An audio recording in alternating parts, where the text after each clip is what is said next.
ban genre musique ngay def quoi. Afro Westaf ndax li may mélange daa bëri.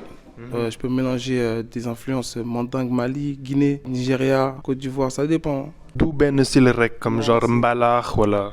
Non, c'est vraiment un melting pot de beaucoup de musicalité. C'est quelle maladie ça?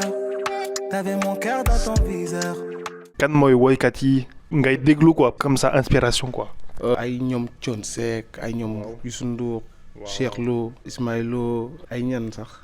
Omar Pène ñoom laay faral di déglu ay rétro yooyu. Mais sinon Wally Seck tamit.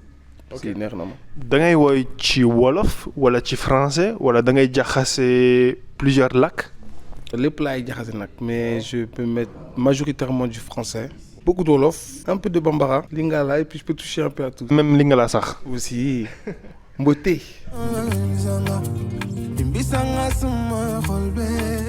sa bëgg-bëgg